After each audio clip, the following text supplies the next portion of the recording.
Every game goes through multiple iterations before being finished. While we usually don't have access to these early builds, the official showcasing of the games is often done in said early builds, and as such a wealth of differences can be seen between them and the released products. Sonic Frontiers is no exception to that. While contrary to many other Sonic games in the sense that it has no prototype stumped, there are a bunch of trailers we can compare the final game to, as well as concept art and other leaked beta footage. This video is the second part of a 3-part video where I dive into Sonic Frontiers' development. The first video about cut content is already out, and the last one will be covering the development story and process of the game, from both what is known and other magazines that cover development specifics and some other obscure trivia you might have not known about the game. This will sadly be the smallest out of the 3 videos because there's not much to cover regarding available beta builds, which are close to none. We'll also take a look at the 4chan leaks of the game and comparing them to the final game, just so I have more stuff to talk about. As always, a big shout out to all modders, researchers and data miners, as well as contributors of the Sonic Wiki, Sonic Retro, the Cutting Room Floor and Hidden Palace for all the information.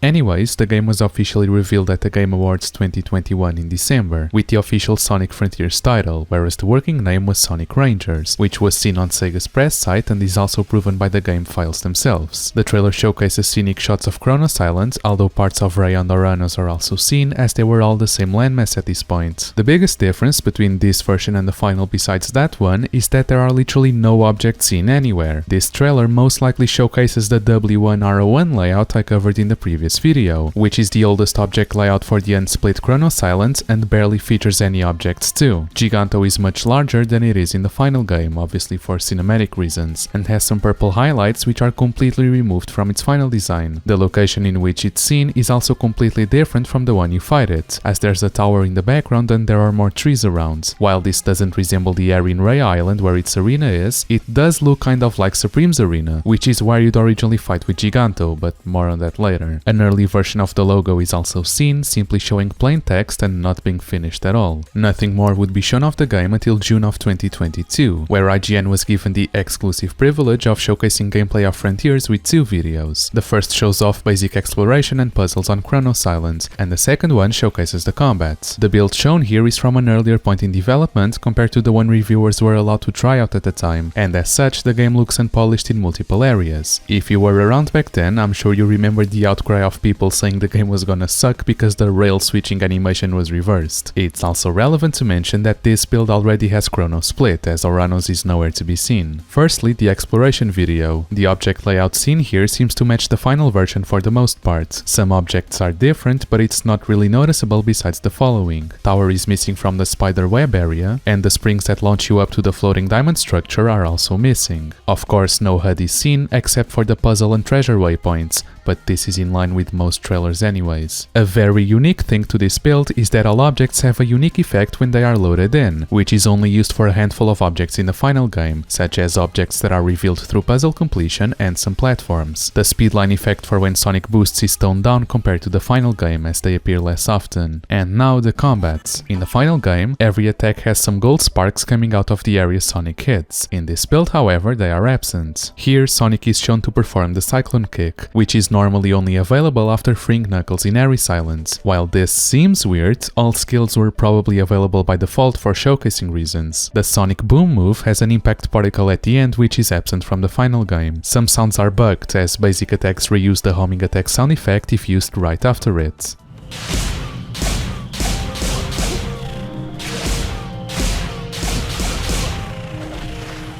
And since there's no HUD, the card displaying a Guardian's name doesn't show up, even if the small close-up scene still plays. Now let's take a look at the most elusive piece of Sonic Frontiers betas, the leaked footage of Sega of Japan's internal meeting in 2021. It featured a reel showcasing a Jet Set Radio remake, Persona 3 Reload, in an early state in its own right, and Sonic Frontiers, which looks the most different out of these 2 last released games. As expected, many differences are seen compared to the final. Kronos is very clearly in its unsplit form. Its been theorized that there's a floating structure in the background, a piece of information that I also spread once, but it's simply distant scenery that is also present in the final game, which is obscured by fog. On the same note, the graphics are a lot more detailed and impressive in general. This can be noticed especially on Supersonic SOAR effect, which is a lot more vibrant and has more particles, and the lighting and foliage seem a bit more detailed to some degree too. Giganto looks largely identical to his final design here, meaning the purple tint was something that didn't last for too long. However, a few other differences are seen. The boss arena is Supremes, meaning it takes place in Oranos, well, still Kronos at this point, instead of the crater in Rhea. There's also more fog, making everything more cinematic, and the skybox texture different from anything that can be seen in the final game is used. Giganto's roar sounds are completely different from the used ones.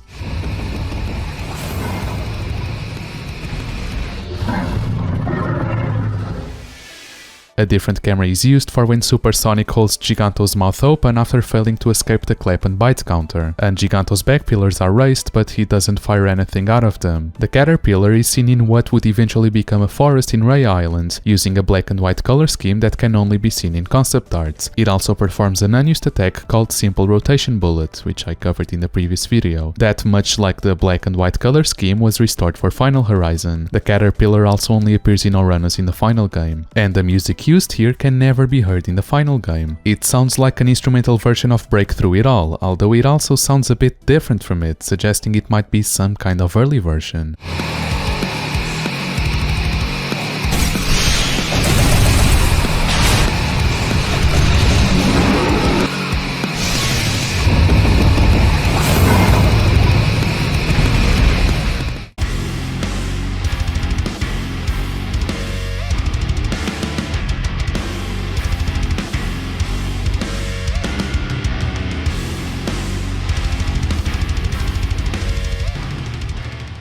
Comparison shots make all this a bit more evident. While the terrain is mostly identical to the final, the lack of objects and the different skybox and lighting are all too noticeable. There are red soldiers in Kronos, while in the final game they are only seen in Chaos Islands. Here is the location in Rhea where the caterpillar was seen, which is completely empty, and a look at the difference in ambience in Supreme's arena, being gone for the most part. While this is more fitting of a cut content video, I didn't know about this while I was making it. There are some leftovers in the game files of an earlier version of the game script. Specifically, there are subtitles for and addressing Knuckles on the starting cutscene. This is relevant because Knuckles gets to the Starfall Islands by interacting with the Cyberspace portal, as shown by the prologue. This does kind of break the rules of how the portals work in the game itself, but I digress. Other subtitles also mention the fact that he hid the Angel Island from the world, whatever that's supposed to entail. Now let's compare some of the 4chan leaks to the final game. This was compiled by SOAH City, I think that's how you're meant to say it, although they deleted the article for some reason. The earliest mention of the game's concept was back in 2018. It was said that Sonic Team were making, quote, an open world Sonic where the objective is to destroy skyscraper-sized enemies, which checks out. The poster also said the game was gonna be called Sonic Colossus or Sonic Titans, which didn't end up happening. Now this next one is a bit more developed. On November 19th, 2019, an anonymous user said they got the opportunity to do an online survey based on ideas for several potential upcoming games, one of which was a new Sonic game set in the Starfall Islands, amongst several other unknown prototype names. Once again, this checks out. It also includes 2 other concept games, one of which isn't relevant to this at all but is still cool to look at. The unrelated one is Concept K, which is some supposedly online racing game, featuring powerful gadgets that enhance your power, speed and health. While this kind of sounds like Sonic Racing Crossworlds, the fact that you'd be rolling through ruined landscapes as modern Sonic and catapult past perilous platforms as classic Sonic doesn't really ring a bell. It also mentions new characters called Bobo, Cosmos and Spinner, whoever they may be. Now the relevant one is Concept E. It mentions that Eggman created an AI entity that has spiraled out of control, and Sonic wakes up groggy and suffering from amnesia with tons of questions but no answers. Of course, the AI entity ended up being Sage, and while Sonic doesn't really wake up with amnesia, he does wake up groggy and with tons of questions but no answers after crash landing. It's also mentioned that there are 4 islands with skyscraper-sized Titan boss battles. Since Kronos, Rhea and Oranos were just a single island, it's presumable that that this fourth island is the same unknown W4R01 entry in the game files, as well as maybe the unknown scale map shown by Sonic Team in a conference at the Kyushu Sangyo University on November 2023. The Starfall Islands are called by their final name here, and the new combat system is also present, as well as fighting these titans as supersonic, strengthening skills to level up abilities and solving puzzles, all things that are present in Sonic Frontiers. The next leak would come in April 2020. The user says that it's a 3D game with no side-scrolling sections, and that it's kind of disappointing. This may check out with Morio Kishimoto's statement on why Chronos Island was split, since playtesters thought it was too big and boring. It's also mentioned that the game is open world and you need to collect Chaos Emeralds, then enter a forest and become supersonic to defeat a giant Colossus. One of the most interesting details is that, quote, parts of Infinite's theme play during this. It's presumable that his theme from Sonic Forces was used as a placeholder for the sort of music they wanted for the Titans, which is similar. In July 2020, there was apparently a fake Sonic leak, so a user called them out for being fake and said they played the game back in March for an hour. They didn't mention anything regarding the game besides its title. Sonic Rangers. Sounds familiar, doesn't it? At this point, they come out almost every month. In August 2020, the same info shared before is confirmed. The game is open world, set on uninhabited islands with robots/alien bosses around the islands, etc. One weird detail is that it said that you get Chaos Emeralds by defeating them. Since it's presumable the poster is talking about the Guardians, were there no Chaos Emerald altars at this point? Another interesting detail is that it said that no major characters appeared aside from Sonic, meaning this build didn't include the opening cutscene, maybe not even the opening Cyberspace level. It's also reconfirmed that Infinite's theme plays during the Titan boss. Which boss this is?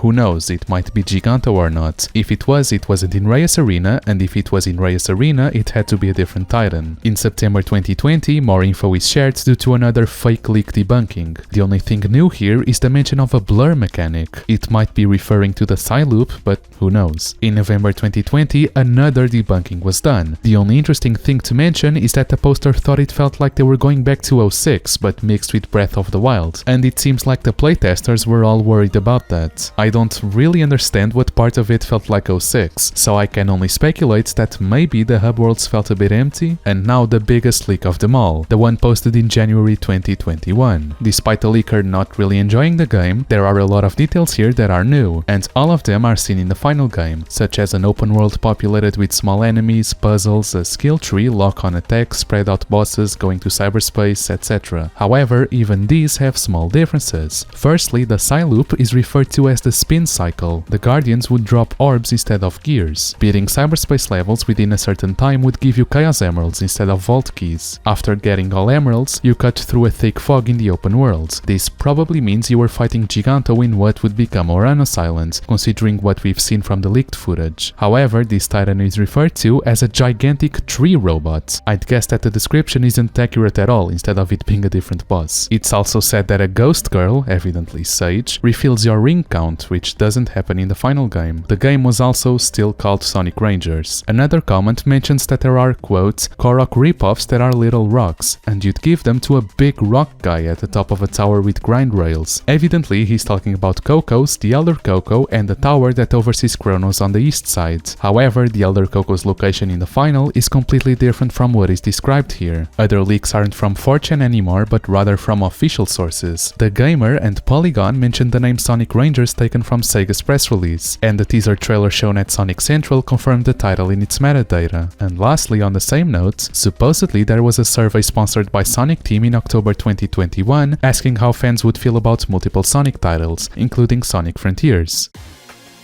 And lastly for the video too, let's take a look at some concept art. All of the concept art is present in the Art of Sonic Frontiers art book, which was released as part of the Japanese collector's edition of the game. Chronos Island somewhat resembles what is seen in the final game. However, it's evident that the scale of everything was going to be much larger, as you can tell by Sonic's size. The cyberspace portals have a different design, the triangle-shaped monument doesn't have a vault, and there are multiple pyramid structures around. The rocks also seem to have some weird blue ore, which apparently differs from the black wall vault seen in the game. Giganto can be seen looming in the distance too. Another similar concept, only this time there's no Giganto. The same sort of landscape can be seen, although there's another hugely different design for the cyberspace portals. This one is very clearly a more generic iteration of what would probably become Giganto's arena in the final game. It appears to take place in a flat meadow with only a couple trees and rocks around. Giganto also seems to have eyes here, which it doesn't in the final game, and the Chaos Emerald is apparently protected by some sort of vault on its chest rather than a common vault on its head. Concept art for Ares Island looks a lot more like Shamar from Sonic Unleashed, in the sense that it would also feature structures inspired by the ruins of Petra. Needless to say, the topology of this concept and the final's Ares Island are different. Another concept for Ares, only this time it looks much closer to the final and uses Sonic's 06 model weirdly. It seems a lot more canyon-like, which is more in line with what we ended up seeing. This one comes accompanied by a concept of one of the cave areas of the island. Now, this concept for Chaos Island is very interesting, and I don't mean that it uses Sonic 06's model as well. In the distance you can see what seems to be an unfinished Giganto. Well, that's actually supposed to be an abandoned factory that mass produces titans, as proven by the game's director Morio Kishimoto. The rest of the concept art for this island seems very in line with what we actually got in the final game. There's nothing very interesting about Cyberspace's concept art. The only things to note is that they seem to depict levels that are missing from the final game. However, it's also abundantly clear that they aren't really meant to depict anything. As for concepts for the ancient ruins, here's one of Kronos' towers. The most interesting thing here though is Kronos' design itself, which seems a lot emptier and has more hills and mountains. This location somewhat resembles this area of Kronos, only the tower is in a different location and the floating diamond structure can also be seen almost beyond the mountains that lead into Raya. The other concepts for the ruins aren't that interesting. Some are used, others aren't, and others are, but with slightly different designs. The bridge created by the bridge creator is very different though. The concept on its left also depicts structures with water canals and such, a lot more elaborated and less abandoned than what was eventually seen. The Emerald Vault was called an Emerald Engine, and of course the design is different. The Egg Device concept has a peek at a very early version of the cutscene where Eggman gets sucked into cyberspace. All Coco concepts look identical to their final counterparts. The only difference is that a Hermit Coco would have one of the eyes covered by its eyebrows. And the only other things to note are that some enemy designs feature gold variants, which were removed from the game due to multi-platform reasons, according to Morio Kishimoto. There's also an unused black and white variant of the caterpillar, as well as the squid creating a red path. And that's about it for this video. This was a shorter one because, once again, Sonic Frontiers doesn't have much regarding its betas and prototypes, so this was basically everything I could salvage. I'd guess there's also concept art of the cut 4th island, but it was just never revealed. If you haven't already, I recommend watching the first part covering cut content, and if it has already released when you're watching this, watch the third part covering the development process of the game and how it works, as well as some other obscure trivia. Anyways, I hope you enjoyed the video, and if you did, please consider subscribing and turning on notifications, as these videos take a lot of time to write, edit, record, research, etc., so I'd be very grateful. You can also support me on Patreon or YouTube memberships to get early access to videos and your name in the screen at the end. Also follow me on Twitter if you want, and check out my community tab once in a while where I frequently post with video news. And that's about it really. I'll hopefully see you soon.